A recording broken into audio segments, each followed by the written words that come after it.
சில பேரை பார்த்தீங்கன்னா கர்த்தர் ஜீரோவா ஆக்கிட்டு அப்புறம் ஹீரோவா ஆக்கிடுவார். ஹல்லேலூயா. ஆமாம், ஜீரோ லெவலுக்கு போயிடுவாங்க. அவங்க ஒன்றுமே இருக்காது, அவங்கள்ட்ட ஒன்றுமே இல்லாத லெவலுக்கு கொண்டு போயிட்டு திருப்பி மேலே அப்படி தூக்கி கொண்டு வருவார் பாருங்க. நம் இழந்து போனதை தேவன் நமக்கு என்ன செய்வார்? திரும்ப தருவார். அதில் முதலாவது சொந்தங்கள். சிலர் இருக்காங்க ஆசீர்வாதத்தை வேண்டான்னு சொல்லுவாங்க. ஆசீர்வாதத்தையும் வேண்டான்னு சொல்லக்கூடாது. அவர் தரும்போது தடுக்கவே கூடாது. எப்ப எப்படி தருவார்னே தெரியாது. அமுக்கி குலுக்கி சரிந்து விழும்படி நன்றாய் இழந்தவங்க மடியிலே ஓடுவார்கள். என்னைக்கு நம்ம ரட்சிக்கப்பட்டு ஞானஸ்நானம் எடுத்து சபைக்கு வர தொடங்கிட்டோமோ நமக்குள்ள ஒரு வைராக்கியம் வரும். அந்த வைராக்கியம் என்ன பண்ணும்? யாராவது கல்யாணம் ஞாயிற்றுக்கிழமை வச்சிருந்தா போச்சல்லாது, நான் ஞாயிற்றுக்கிழமை ஆராதனைக்கு தான் வருவேன் அப்படின்னு வரும். அதனால அவங்கள பகைக்க வேண்டி வரும். இப்படிப்பட்ட சூழல் நடந்தா என்ன செய்வோம்? எல்லாத்தையும் இழந்துட்டோம்னா முதல்ல அழுக வரும், அப்புறம் டென்ஷன் வரும், அப்புறம் கோபம் வரும், கடைசியாக பைத்தியம் பிடிக்கும். இதுதான் உலக மனுஷனுக்கு நடக்கிறது. தாவீதுக்கு அதைத்தான் ஒண்ணும் இல்லாம ஆக்கிட்டார். ஒண்ணுமே கிடையாது. கூட இருக்கிறவனும் இப்ப விரோதி ஆயிட்டான், கல்லெடுத்து அடிக்க வாரான். இப்ப கர்த்தர் சமூகத்துல போய் தாவீது உட்கார்றார். கர்த்தாவே, நான் என்ன செய்யட்டும்? எனக்கு ஆலோசனை சொல்லுங்கப்பா.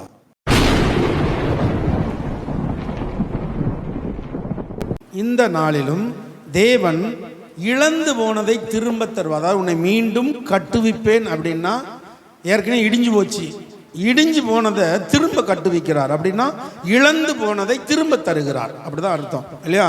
நம்ம எதெல்லாம் இழந்து போனோமோ அது எல்லாவற்றையும் தேவன் திரும்ப தருகிறார். ஸோ இதை குறித்து நிறைய காரியங்கள் இருக்கு. இன்னைக்கு எவ்வளோ பார்க்க முடியுமோ அவ்வளோ பார்ப்போம். அதுக்கு முன்னால இந்த மாச வாக்குத்தத்தம் என்னது? பிப்ரவரி மாச வாக்குத்தத்தம் நம்பர் கரெக்டு. தேசமே பயப்படாதே, மகிழ்ந்து களிகூறு, கர்த்தர் பெரிய காரியங்களை செய்வார். இந்த மாசம் தேவன் பெரிய காரியத்தை செய்ய போறார். அல்லேலூயா. சோ அதற்கு தேவன் நம்மை திரும்ப கட்டுவிக்க போறாராம். இழந்து போனதை எல்லாம் திரும்ப தருவார். நிறைய நம்ம இழந்திருப்போம், சில நமக்கே தெரியாது. ஆவிக்குரிய காரியங்கள் நிறைய இழந்து போயிருப்போம், நமக்கு தெரியாது. பூமிக்குரிய காரியம்னா கண்ணுக்கு டக்குன்னு தெரியும். ஸோ இழந்து போனதை திரும்ப தருவார். முதலாவது சொந்தங்களை திரும்ப தருவார். சொந்தங்கள் ரொம்ப முக்கியம் வாழ்க்கையில் இல்லையா? அந்த சொந்த பந்தங்களை சில நேரம் நம்ம இழந்திருப்போம். நம்ம ரட்சிக்கப்பட்டது நிமித்தமாக இழந்திருப்போம். என்னைக்கு நம்ம ரட்சிக்கப்பட்டு ஞானஸ்நானம் எடுத்து சபைக்கு வர தொடங்கிட்டோமோ நமக்குள்ள ஒரு வைராக்கியம் வரும். அந்த வைராக்கியம் என்ன பண்ணும்? யாராவது கல்யாணம் ஞாயிற்றுக்கிழமை வச்சிருந்தா போக சொல்லாது நம்மளை, நான் ஞாயிற்றுக்கிழமை ஆராதனைக்கு தான் வருவேன் அப்படின்னு வரும். அதனால அவங்கள பகைக்க வேண்டி வரும். இதெல்லாம் நம்ம செஞ்சு செஞ்சு செஞ்சு நிறைய பேரை பகைச்சிருப்பமா இருக்கும், நமக்கே தெரியாது. நிறைய பேர் என்ன பெரிய ஆண்டவர்ன்ட்டு கிடக்கலாம் அப்படின்னு நம்மளை அவங்க பகைச்சிருப்பாங்க. ஆனால் ஆண்டவர் இன்னைக்கு வாக்கு தராரு, இழந்து போன சொந்தங்களை திரும்ப தருவேன். 1 சாமுவேல் 30ஆம் அதிகாரம் 4 மற்றும் 6 வசனங்களை வாசிங்க. அப்பொழுது தாவீதும் அவனோடு இருந்த ஜனங்களும் அழுகிறதற்கு தங்களில் பலனில்லாமல் போகும் மட்டும் சத்தமிட்டு அழுதார்கள். தாவீது மிகவும் நெருக்கப்பட்டான். சகல ஜனங்களும் தங்கள் குமாரர் குமாரத்திகளின் நிமித்தம் மனக்லேசமானதினால் அவனை கல்லெறிய வேண்டும் என்று சொல்லிக் கொண்டார்கள்.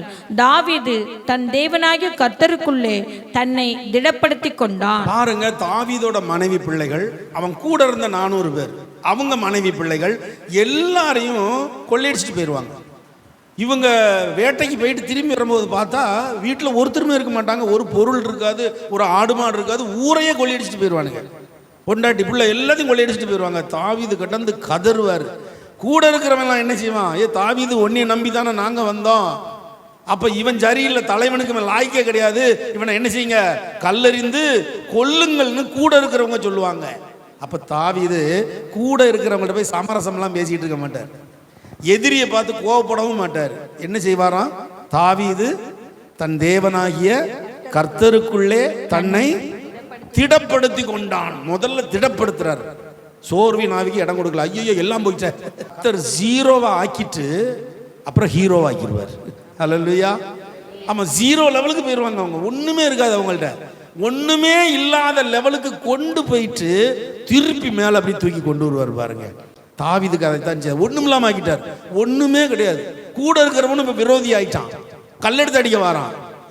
இப்போ கர்த்தர் சமூகத்தில் போய் தாவீது உட்கார்றார். கர்த்தாவே நான் என்ன செய்யட்டும், எனக்கு ஆலோசனை சொல்லுங்கப்பா.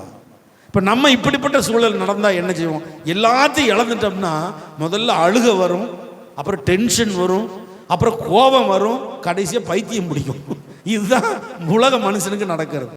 ஆனால் தாவீது அப்படி நடந்துடக்கூடாது அப்படிங்கிறதுக்காக அவர் என்ன செஞ்சாராம், நேர தேவ சமூகத்தில் போய் விழுந்துட்டார். கர்த்தாவே நீர் என்னை பாதுகாத்து கொள்ளும், எனக்கு ஆலோசனை நீங்க சொல்லுங்கப்பா, நான் என்ன செய்யணும் நீங்க எனக்கு கற்றுத்தாங்க அப்படின்னு தேவ சமூகத்தில் விழுந்த உடனே கர்த்தர் சொன்னார், அப்படியா நீ கவலைப்படாத, அவன் பெருங்கூடம், அவன் லட்சக்கணக்கான பேர், நீங்க வெறும் 400 பேர் தான் இருக்கீங்க, சின்ன கூட்டம் தான், ஆனாலும் நீ தனியா கூட போ, உன் கூட நான் வரேன்.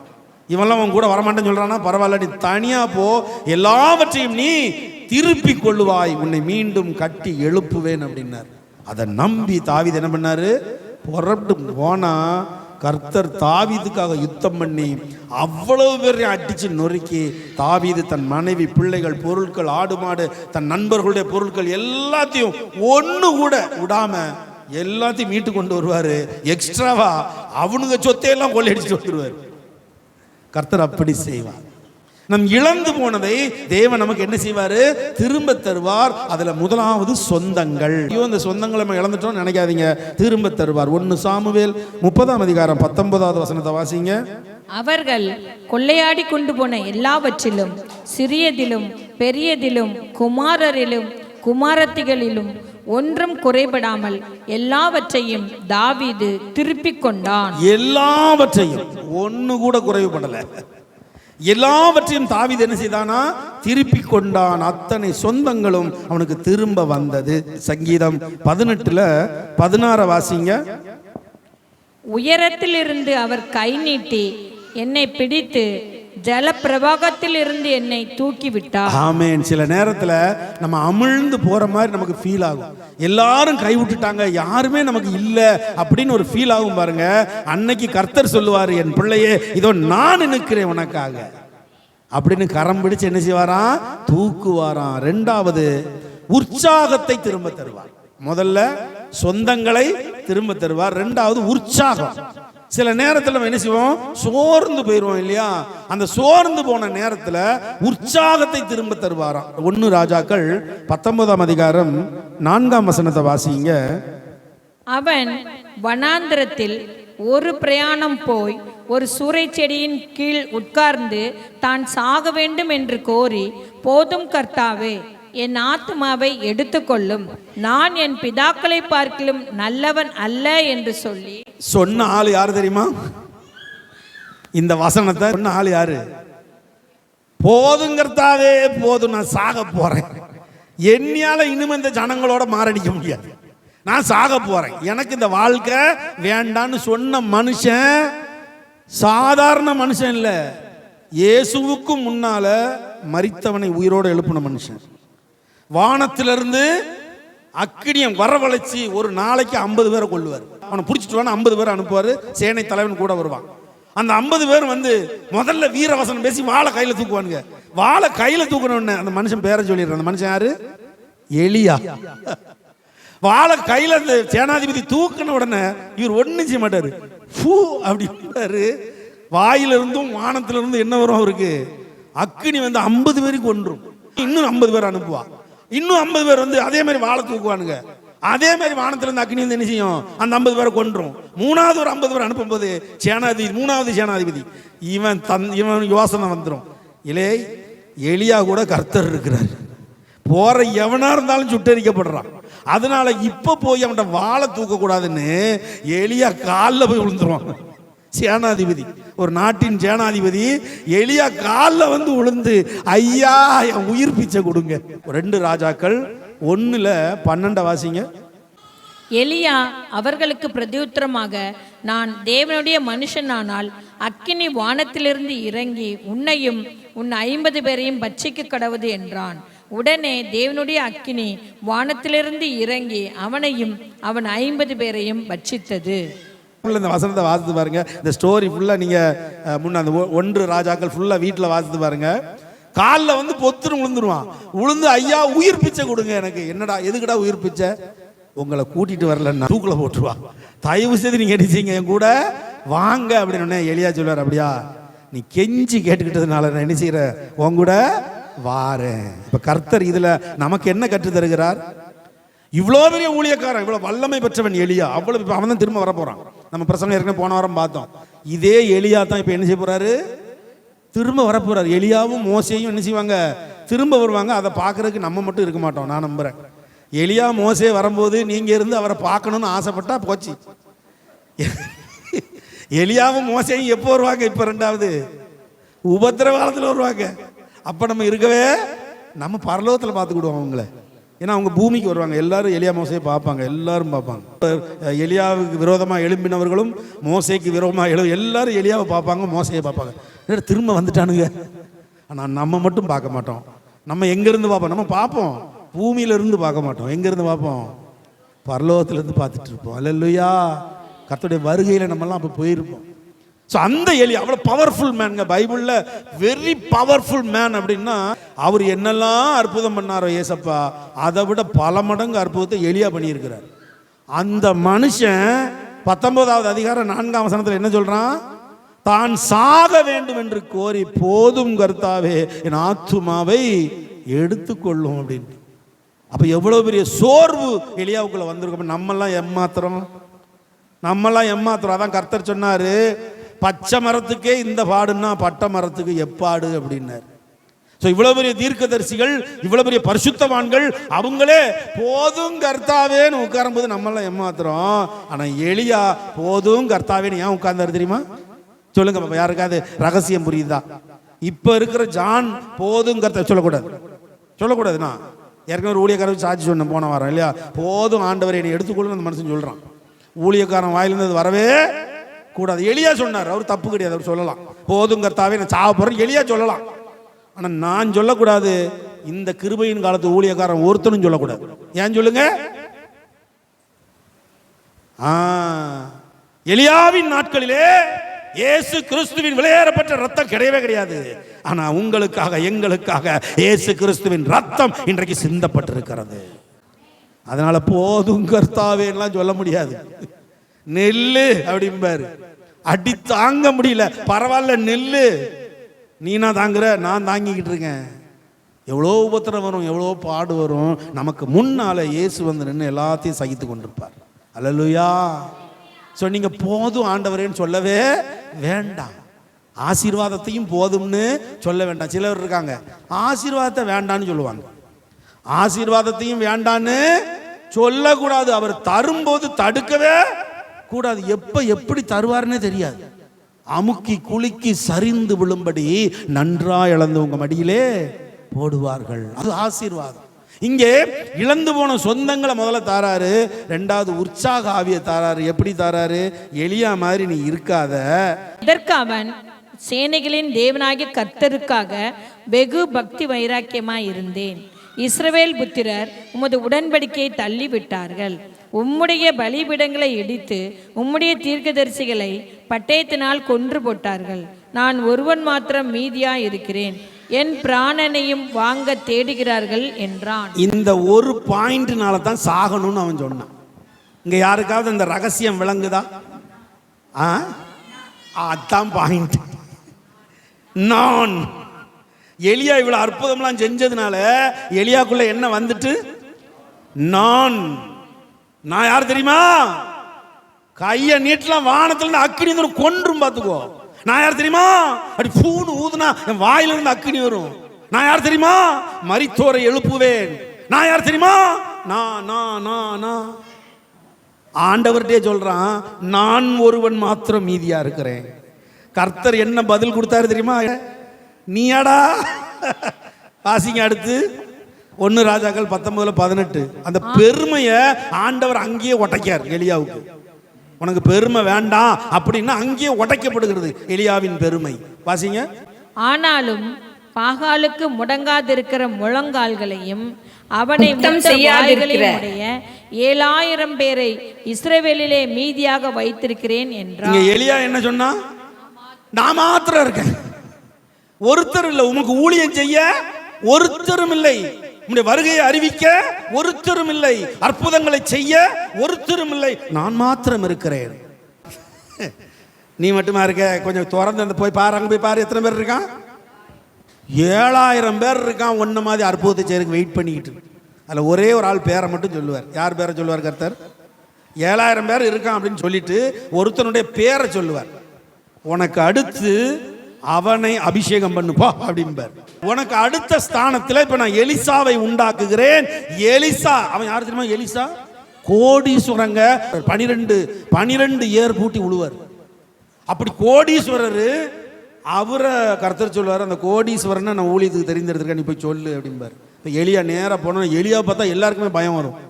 எலிசா விவசாய நிலத்தில் ஏர் பூட்டி 12வது ஏரை ஓட்டிக்கிட்டு இருப்பார். 11 ஏர் வேலைக்காரன் ஓட்டிக்கிட்டு இருப்பான். 12வது ஏரை எலிசா ஓட்டிக்கிட்டு இருப்பார். இப்போ எலியா வருவார் உள்ள வந்து, எலிசா ஐயா சொல்லுங்க, நீங்க எங்க வந்தீங்க? எனக்கு அடுத்து நீ தான் ஊழியக்காரனாம்பா. ஆமா, உண்மையிலே அந்த அபிஷேகத்தை கர்த்தர் அவனுக்கு கொடுத்தார். ஆமா, இங்க எலியாவின் சால்வைய எலிசாவுக்கு கர்த்தர் முதல்ல போட சொன்னார் அடையாளமா. அவன் தோல்ல போட்ட உடனே அந்த அபிஷேகத்தை எலிசா என்ன பண்றான்?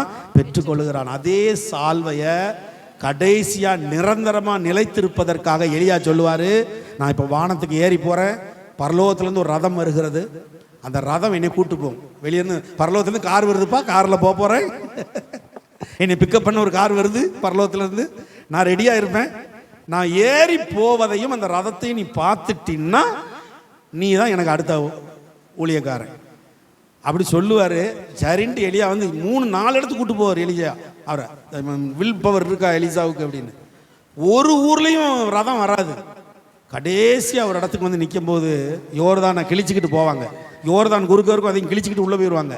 உள்ள போனவர் பரலோகத்துல இருந்து ஒரு ரதம் அப்படியே இறங்கி வந்து, எலியா வா அப்படின்னு கூப்பிடும்போது எலியா ரதத்தில் ஏறுவார். ரதம் அப்படியே எலியாவை என்ன செய்யும்? பரலோகத்துக்கு கூட்டிட்டு போகும்போது இந்த சால்வர்களை அதை தூக்கி அப்படி எலிசா மேலே போட்டுட்டு அப்படி போவார். அந்த சால்வையை வாங்கின பிறகு எலிசா செய்த அற்புதம் என்பது எலியாவை காட்டிலும் பல மடங்கு அதிகம். அல்லேலூயா. அப்ப கர்த்தர் என்ன செய்றாரு? சோர்ந்து கிடக்காத என் பிள்ளைய, உன்னை கொண்டு நான் பல அற்புதங்களை செய்ய போகிறேன், நீ உற்சாக ஆவியை பெற்றுக்கள், நீ எழும்பி பிரகாசி, உன் ஒளி வந்தது.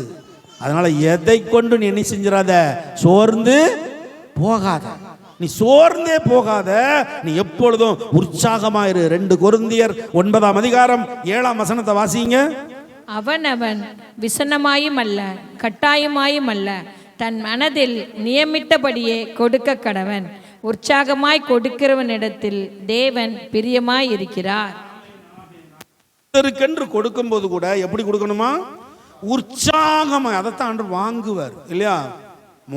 காயினும் காணிக்க கொடுத்தான், ஆபேலும் காணிக்க கொடுத்தான். யார் கொடுத்ததை வாங்கினாரு? நான் இதை பிரசங்கம் ஏற்கனவே பண்ணியிருக்கிறேன்.